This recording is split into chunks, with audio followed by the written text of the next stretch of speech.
O milagre que mudou a vida de José. José era um homem de 42 anos, trabalhador e responsável, mas nos últimos 5 anos sua vida tinha se tornado um pesadelo. Uma doença rara chamada adipose dolorosa, mais conhecida como doença de Derkum, havia se instalado em seu corpo. Nódulos doloridos de gordura cresciam sob sua pele, principalmente nas pernas, braços e costas, causando dores insuportáveis ao menor toque. Os médicos diziam que não havia cura, apenas remédios para aliviar a dor. José já tinha tentado de tudo, cirurgias, fisioterapia, tratamentos alternativos, mas nada adiantava. As dores o impediam de trabalhar como pedreiro, e a depressão começou a dominá-lo. Sua esposa, Maria, chorava em silêncio, vendo o marido se consumir em sofrimento.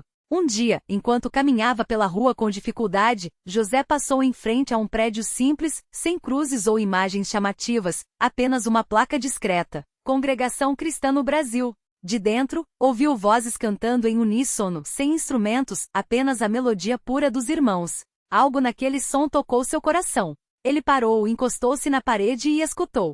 Era um hino que falava de confiança em Deus. Confia no Senhor, Ele é teu pastor, nada te faltará. José sentiu uma estranha paz, como se aquelas palavras fossem só para ele. Naquela noite, ele não conseguiu dormir. As dores ardiam, mas a lembrança daquele canto não saía de sua mente. No dia seguinte, com coragem, entrou na igreja. Era uma tarde de domingo, e o culto já havia começado. Os irmãos e irmãs, vestidos com simplicidade e modéstia, estavam de pé, cantando. Um ancião de voz serena dirigia a reunião. José sentou-se no último banco, envergonhado, sentindo-se um estranho. Mas ninguém o olhou com curiosidade ou julgamento. Ao contrário, um irmão se aproximou e com um sorriso lhe estendeu a mão. Seja bem-vindo, irmão. Deus te abençoe. O culto era diferente de tudo que José já havia visto. Não havia show, nem discursos longos, apenas orações sinceras, leituras da Bíblia e hinos cantados com fé. Quando chegou o momento dos testemunhos, uma irmã se levantou e contou como Deus a havia livrado de uma doença grave após os irmãos orarem por ela. José sentiu o coração bater mais forte. Será que aqui eu poderia encontrar uma resposta? Pensou. Ao final do culto, o ancião anunciou que haveria uma reunião de oração na quarta-feira. José voltou. Dessa vez, ele não ficou no fundo. Sentou-se mais à frente e quando o ancião pediu que quem precisasse de oração se manifestasse, José, com as mãos trêmulas, levantou-se. Não conseguiu falar muito, apenas balbuciou. Irmãos, eu estou muito doente. Os médicos não têm mais jeito. Peço que orem por mim. Não houve alarde nem promessas vazias. Os irmãos simplesmente se ajoelharam e começaram a orar. Uns colocavam as mãos em seus ombros, outros apenas fechavam os olhos e falavam com Deus em voz baixa, mas com uma fé que José nunca havia visto. Ele sentiu algo quente percorrer seu corpo, como se uma corrente de paz o envolvesse. Quando abriu os olhos, estava chorando sem perceber. Os dias seguintes foram de espera. José continuou indo aos cultos, ouvindo a palavra, participando da Santa Ceia com reverência. Uma noite após o batismo nas águas de um jovem, o ancião leu em voz alta. Pela sua pisadura fomos sarados, Isaías 53, 5. Aquelas palavras ecoaram em sua alma. Na semana seguinte, algo inesperado aconteceu. José acordou e, ao se levantar, não sentiu a dor costumeira. Toquei seu braço, onde antes os nódulos doíam ao menor contato, e nada. Correu para o espelho e viu que a pele estava mais lisa, os carocinhos tinham diminuído. Chorando, chamou Maria. Maria, vem ver. Deus me curou. Ela, incrédula, passou a mão em seus braços e começou a chorar também. Os nódulos haviam sumido quase completamente e a dor, que o torturava há anos, havia desaparecido. No domingo seguinte, José estava de pé, diante de todos os irmãos, dando seu testemunho. Sua voz tremia de emoção. Eu vim aqui sem esperança, apenas com dor. Mas Deus, pela fé e pelas orações dos irmãos, me deu um milagre. Não foi médico, não foi remédio e foi a mão de Deus. Os irmãos glorificavam a Deus, e muitos choravam de alegria. Hoje José não é mais o mesmo. Ele foi batizado nas águas como sinal de sua entrega a Cristo, e agora serve na igreja, ajudando outros que chegam com dor no corpo e na alma. Ele aprendeu que a fé não é apenas acreditar que Deus pode fazer. É confiar que Ele quer fazer, no seu tempo e da sua maneira. E a lição que José mais gosta de compartilhar é esta: Deus não olha para a nossa aparência, nem para nosso passado. Ele olha para o coração humilde que busca Ele. Na congregação cristã, não há lugar para orgulho ou ostentação, apenas para quem quer servir a Deus em simplicidade e verdade. E é assim, na humildade, que os milagres acontecem. A vida de José se tornou um testemunho vivo do poder de Deus, e sua história não parou por aí. Um dia, enquanto ele ajudava na recepção da igreja, uma mulher chamada Maria chegou arrastando os pés, com o rosto marcado pela dor. Ela mal conseguia falar, tão abalada estava. Entre lágrimas, contou que havia perdido o marido em um acidente de carro há 3 meses e desde então, vivia em desespero. As noites eram as piores, o vazio a sufocava, e ela já não via sentido em continuar. José a olhou com os olhos cheios de compaixão, porque ele sabia bem o que era sentir que tudo estava perdido. Sem dizer muitas palavras, ele a levou até a sala de oração, e ali começou a contar sua própria história, como Deus o havia tirado do fundo do poço, como a fé o havia sustentado quando até os médicos tinham desistido. Irmã, eu também achei que não tinha mais jeito, ele disse, segurando suas mãos trêmulas. Mas Deus não desiste da gente. Ele está aqui, agora, esperando você entregar essa dor para ele. Maria chorou mais ainda, mas dessa vez era um choro diferente, como se algo dentro dela estivesse se quebrando para dar lugar a uma nova esperança. Os irmãos se reuniram ao redor dela, impuseram as mãos e começaram a orar com fé. Não foram palavras bonitas ou longos discursos, mas clamores sinceros, cheios da certeza de que Deus ouve e age. Naquela noite Maria sonhou com o marido. Ele estava sorrindo, em um lugar de luz, e lhe disse, não chore mais. Deus tem um propósito para você. Levante e vá em frente. Quando ela acordou pela primeira vez em meses, sentiu uma paz que não vinha dela mesma. Não era que a saudade tivesse sumido, mas agora ela tinha forças para seguir. Nos dias seguintes, Maria voltou à igreja. Desta vez não arrastando os pés, mas com passos firmes. Ela começou a frequentar as reuniões, a participar dos cultos e aos poucos a servir também. Um dia, enquanto ajudava a organizar a distribuição de cestas básicas para famílias carentes, ela conheceu uma senhora idosa que vivia sozinha, quase esquecida pela família. Ao ouvir sua história, Maria sentiu Deus falando ao seu coração. Você não está sozinha para ser consolada, mas para consolar. Hoje Maria lidera um grupo de apoio na igreja para pessoas que perderam entes queridos. Ela não tem respostas para todas as dores, mas tem algo mais poderoso, um abraço sincero, uma oração cheia de fé e a certeza de que Deus transforma o luto em esperança. Se Deus mudou minha história, Ele pode mudar a de qualquer um, ela costuma dizer, com os olhos brilhando. E assim, a igreja continuou sendo um lugar onde milagres não eram apenas contados, mas vividos. José e Maria, que um dia chegaram quebrados, agora eram vasos nas mãos de Deus, derramando bênção sobre outros. Porque na congregação cristã não há espaço para derrota. Assim espaço para quem, mesmo com as mãos vazias, entrega o pouco que tem e confia que Deus multiplicará. E os milagres? Eles não param. Toda semana, alguém chega com uma dor, uma doença, um fardo, e sai com um testemunho. Porque onde a fé é verdadeira, Deus age. E onde há um coração humilde, os céus se abrem. Era uma terça-feira à noite, e o templo da Universal estava lotado como sempre. O ar cheirava a café recém-feito, misturado com o perfume das flores que as irmãs tinham arrumado no altar. No meio da multidão, uma mulher chamada Ana, de cerca de 40 anos, sentava-se na última fileira, com as mãos trêmulas e o rosto marcado pelas lágrimas. Ela tinha chegado ali depois de receber um diagnóstico que os médicos chamavam de sem esperança, um tumor agressivo que já se espalhava pelo seu corpo. Os remédios não faziam mais efeito, e a dor era tão forte que às vezes ela mal conseguia se levantar da cama. Mas naquela noite algo dentro dela gritava, vá à igreja. Lá tem uma resposta. E ali estava ela com medo, mas com uma pequena faísca de fé que ainda teimava em não apagar. O pastor, ao subir ao púlpito, nem sabia da presença dela, mas Deus sabia. Ele começou a falar sobre a mulher do fluxo de sangue, que mesmo depois de 12 anos de sofrimento, não desistiu. Ela não olhou para as circunstâncias, ela olhou para Jesus, disse o pastor, com a voz firme e cheia de convicção. Ana sentiu aquelas palavras como se fossem só para ela. Os olhos se encheram de lágrimas novamente, mas dessa vez era diferente. Era como se uma porta se abrisse dentro do seu coração. Quando o pastor fez o chamado para a oração, Ana se levantou com dificuldade, apoiando-se no banco à frente. Cada passo doía, mas ela não parou. Chegou até o altar, ajoelhou-se e entre soluços começou a clamar, Senhor, se o Senhor quiser, pode me curar. Eu creio, mas aumenta a minha fé. As irmãs da igreja, que já tinham visto tantos milagres, se aproximaram. Uma delas, Dona Rosa, uma senhora de cabelos brancos e mãos calejadas de tanto trabalhar, colocou a mão na cabeça de Ana e começou a orar com uma autoridade que só vem de quem já viu Deus agir. Em nome de Jesus, essa doença sai agora. O sangue de Cristo tem poder para curar, para restaurar, para dar vida onde havia morte. Ana sentiu algo estranho percorrer seu corpo, não era dor, não era alívio, era como se uma corrente elétrica dívida a tocasse por dentro. De repente, uma paz tão grande invadiu sua alma que ela parou de chorar. Levou a mão ao ventre, onde a dor era mais forte, e não sentiu nada, nem um pontinho de incômodo. Levantou-se devagar, como se testasse o próprio corpo, e deu alguns passos. Nada, nenhuma dor. Os irmãos ao redor começaram a louvar a Deus em voz alta.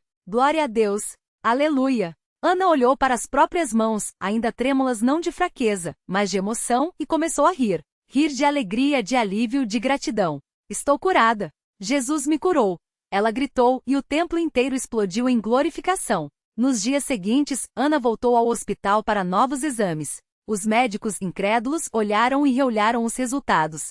Isso não é possível. O tumor desapareceu. Não há sinal de doença. Um deles, mais velho, apenas balançou a cabeça e murmurou: deve ter sido um milagre. E foi. Mas para Ana, não era só a cura do corpo que importava. Era a transformação da alma. Ela que antes vivia amargurada, cheia de medo e revolta, agora sorria sem parar. Passou a frequentar a igreja não só às terças, mas todos os dias. Levava comida para os necessitados, visitava os doentes, contava seu testemunho para quem quisesse ouvir. Deus não só me curou, Ele me deu uma nova vida. Uma vida com propósito, ela dizia, com os olhos brilhando da mesma forma que os de Maria brilhavam quando falava de seu filho. E assim como José e Maria, Ana se tornou mais um vaso nas mãos de Deus. Mais uma prova de que onde há fé não há impossíveis. Porque na congregação cristã, os milagres não são lendas do passado, são realidades do presente. E toda semana, quando as portas da igreja se abrem, é como se o próprio céu dissesse: venham, tragam suas dores, seus medos, suas lutas. Aqui, tudo pode mudar. E muda. Sempre muda. Um dia, enquanto Ana distribuía sopa para os moradores de rua perto da igreja, um homem de rosto marcados pelas cicatrizes da vida se aproximou. Era Carlos, um ex-viciado que há anos vivia nas ruas, afundado em drogas e desespero. Ele olhava para Ana com desconfiança, mas algo naqueles olhos cheios de paz o fez parar. Você acha que esse Deus de vocês pode me ajudar? Perguntou com a voz rouca de quem há muito não era ouvido. Ana sorriu, como se já esperasse por aquela pergunta. Ele não só pode, como já está aqui, esperando por você, respondeu, apontando para o templo iluminado ao fundo. Eu também achei que minha vida estava acabada. Mas Deus não desiste da gente, Carlos. Nunca. Ele hesitou, mas algo dentro dele, talvez uma faísca de esperança que ainda resistia, o fez seguir Ana até a igreja. Naquela noite, durante a reunião, quando o pastor falou sobre a misericórdia de Deus, Carlos chorou. Não eram lágrimas de fraqueza, mas de alívio, como se um peso de anos fosse finalmente tirado de suas costas. Nos dias seguintes, ele começou a frequentar as reuniões. Não foi fácil, as tentações ainda batiam à sua porta, e as memórias do passado o assombravam. Mas toda vez que pensava em desistir, lembrava do sorriso de Ana, da mão estendida do pastor, das orações que o sustentavam. E pouco a pouco, a mudança veio. Um mês depois, Carlos estava de pé diante da igreja, limpo, com um emprego honesto e um propósito: ajudar outros como ele a encontrarem o mesmo caminho. Sua mãe, que há anos não o via sóbrio, abraçou-o chorando no dia em que ele voltou para casa. Eu não acredito que é você.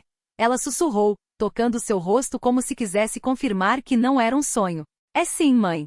E dessa vez é para sempre, respondeu Carlos com a voz firme. E assim como Ana, como tantos outros, Carlos se tornou mais um testemunho vivo de que na Universal, os milagres não escolhem quem merece. Eles alcançam quem tem fé para recebê-los. Porque Deus não olha para o passado, mas para o coração disposto a mudar. E toda vez que as portas da igreja se abrem, é como se uma voz sussurrasse: ainda há esperança. Ainda há um milagre com o seu nome. E quem entra sai diferente. Sempre diferente. Naquela mesma semana, enquanto Carlos compartilhava seu testemunho no púlpito da Universal, do outro lado da cidade, uma mulher chamada Marisa apertava contra o peito um exame médico que parecia selar seu destino. O diagnóstico era claro: uma doença rara, sem cura, que aos poucos tiraria suas forças. Os médicos deram-lhe poucos meses de vida útil, aqueles em que ainda conseguiria andar, trabalhar, abraçar os filhos. Mas Marisa não era do tipo que se entregava sem lutar. Ela já havia ouvido falar dos milagres que aconteciam naquela igreja, das pessoas que saíam de lá com o corpo curado e a alma renovada. Se Deus curou eles, por que não eu? Pensou, enquanto as lágrimas escorriam pelo rosto. Naquela noite, mesmo com as pernas já fracas, ela se arrastou até a Universal mais próxima, apoiada na filha mais velha que a levou com medo, mas também com uma pontinha de esperança. Ao entrar, o calor da fé a envolveu. Não era só o som dos louvores, não eram só as palavras do pastor. Era algo maior, como se o ar ali dentro carregasse uma promessa. Quando o obreiro a chamou para oração, Marisa mal conseguia ficar em pé, mas se ajoelhou com as últimas forças. As mãos foram impostas sobre sua cabeça e ela ouviu, entre lágrimas, receba sua cura em nome de Jesus. No início não sentiu nada, só o cansaço, a dor, o medo. Mas então, como um sopro suave, uma paz que não vinha dela invadiu seu corpo. Quando tentou se levantar, percebeu. As pernas não tremiam mais. Os braços não doíam. E o aperto no peito, aquele que a acompanhava há meses, havia sumido. Mãe, você está bem? A filha perguntou, assustada, vendo-a andar sem ajuda pela primeira vez em semanas. Marisa sorriu, os olhos brilhando. Melhor do que bem, minha filha. Estou curada. Os médicos, dias depois, não encontravam explicação. Os exames antes cheios de marcas da doença, agora mostravam um organismo saudável. Isso não é possível, disseram. Mas Marisa sabia, para Deus, nada é impossível. E assim como Ana, como Carlos, ela voltou à igreja não só para agradecer, mas para dizer a todos que cruzavam seu caminho: se Deus fez por mim, Ele fará por você também. Basta entrar, crer e não desistir, porque na Universal os milagres não são lendas. São histórias de pessoas comuns que, no momento em que tudo parecia perdido, descobriram que a fé é a chave que abre portas onde a medicina e a lógica não chegam. E toda vez que alguém entra ali com o coração quebrado, sai com um testemunho. O de que Deus ainda fala, ainda age, ainda transforma vidas. E a voz que sussurra nas entrelinhas de cada história é sempre a mesma: confie, o seu milagre já está a caminho. No mesmo domingo em que Marisa deu seu testemunho, uma mulher chamada Regina entrou pela primeira vez na Universal arrastando os pés, como se cada passo pesasse 1 tonelada. Seus olhos estavam inchados de tanto chorar, e as mãos tremiam ao segurar o laudo médico que confirmava o pior: câncer em estágio avançado com metástase. Os médicos tinham dado apenas 3 meses de vida. Não há mais o que fazer, disseram. Mas Regina não aceitou aquela sentença. Se Deus curou Marisa, por que não curaria ela também? Ela se sentou no fundo do templo, como se quisesse se esconder da própria dor. Mas quando o pastor começou a falar sobre a fé que move montanhas, algo dentro dela se mexeu. Não era esperança ainda. Era apenas uma faísca, pequena, mas teimosa. Quando o apelo foi feito, ela se levantou com dificuldade e caminhou até o altar. Não tinha forças para gritar, então só sussurrou: Senhor, se o Senhor existe, me mostra que o Senhor está aqui. As mãos do pastor se apoiaram em sua cabeça, e ela sentiu um calor estranho percorrer o corpo, como se uma corrente elétrica suave a envolvesse. Não houve trovoada, nem voz do céu. Só uma paz tão profunda que por um instante ela esqueceu da doença. Quando abriu os olhos, o pastor olhava para ela com um sorriso e disse: volte amanhã. Deus já começou a agir na sua vida. Regina voltou. E voltou de novo. Todos os dias ela estava lá, ora no culto da manhã, ora à noite, ora nos jejuns de quarta-feira. Não importava a fraqueza, nem as dores que ainda insistiam em aparecer. Ela se agarrou à palavra como um náufrago a um pedaço de madeira. E pouco a pouco algo mudou. 3 semanas depois, ela acordou sem a náusea que a acompanhava há meses. 1 semana depois, conseguiu comer sem vomitar. Os amigos da igreja notaram que sua pele, antes amarelada, ganhava um tom mais vivo. É só efeito psicológico, ela pensava, com medo de se iludir. Mas quando voltou ao médico para um novo exame, o doutor franziu a testa ao olhar as imagens. Isso não faz sentido, murmurou. Os tumores tinham encolhido. Não um pouco, muito. Como isso é possível? Perguntou. Regina só sorriu e respondeu: Deus. O médico cético pediu mais exames. E mais. Cada resultado era melhor que o anterior, até que em menos de 2 meses, os laudos voltaram limpos. Remissão completa, disseram. Inexplicável. Mas Regina sabia a explicação. Ela voltou à Universal não mais arrastando os pés, mas correndo. Subiu ao púlpito com o mesmo laudo que antes era sua sentença de morte, agora carimbado com a palavra curada, e gritou: Deus não só me deu mais 3 meses, Ele me deu uma vida nova. E assim como Marisa, como Ana, como Carlos, Regina se tornou mais uma prova de que na Universal, os impossíveis têm prazo para virar realidade. Porque ali, entre as paredes que já viram tantos choros se transformarem em risos, a fé não é teoria, é experiência. É a mão que segura a sua quando o mundo diz que não há saída. É a voz que sussurra no ouvido quando a noite parece interminável. Levante. Seu milagre não está atrasado. Está no tempo de Deus. E enquanto Regina abraçava os irmãos que oraram por ela, enquanto Marisa ajudava uma senhora idosa a se ajoelhar no altar, enquanto o pastor estendia as mãos sobre um jovem em cadeira de rodas, uma verdade ficava clara: os milagres não param. Eles só esperam por quem decide acreditar. Porque Deus não escolhe os qualificados, Ele qualifica os escolhidos. E hoje, nesse templo, mais uma vida estava prestes a descobrir que, quando tudo parece acabado, é exatamente aí que ele começa. O milagre que veio no silêncio. Foi então que o jovem na cadeira de rodas, Daniel, sentiu algo estranho percorrer suas pernas. Um formigamento como agulhas de luz, subindo dos pés até os joelhos. Seus dedos, antes inertes, contraíram-se levemente. O pastor, com lágrimas nos olhos, não precisou dizer nada. O templo inteiro viu quando Daniel, tremendo, apoiou as mãos nos braços da cadeira e se levantou. Primeiro um passo vacilante, depois outro, até que entre gritos de glória a Deus e braços estendidos, ele correu, para os braços da mãe, que há 10 anos sonhava com aquele abraço de pé. Mas o milagre não era só dele. Regina, que abraçava os irmãos em lágrimas, sentiu um nódulo no seio, aquele que os médicos disseram ser inoperável, desaparecer como neve ao sol. Marisa, ao ajudar a senhora idosa a se ajoelhar, ouviu dela um segredo guardado por décadas. Minhas pernas doem, mas meu coração não mais. Era a dor da perda do filho, finalmente aliviada por um perdão que só a fé poderia trazer. O templo explodiu em louvor, mas no meio da alegria, um silêncio sagrado se fez. Porque os milagres não são apenas curas visíveis, são renovações. Às vezes Deus muda as circunstâncias, outras, Ele transforma quem somos dentro delas. A lição estava escrita nas lágrimas de Daniel, que agora dançava. A esperança não é a certeza de que o sofrimento acabará, mas a convicção de que no meio dele, Deus está te refazendo. E quando as luzes do templo se apagaram naquela noite, uma verdade ficou acesa: os milagres não são exceções. São promessas para quem persiste. Porque Deus não escolhe os fortes, Ele fortalece os que escolhe. E hoje mais uma vez provou: o impossível é só o começo da sua assinatura.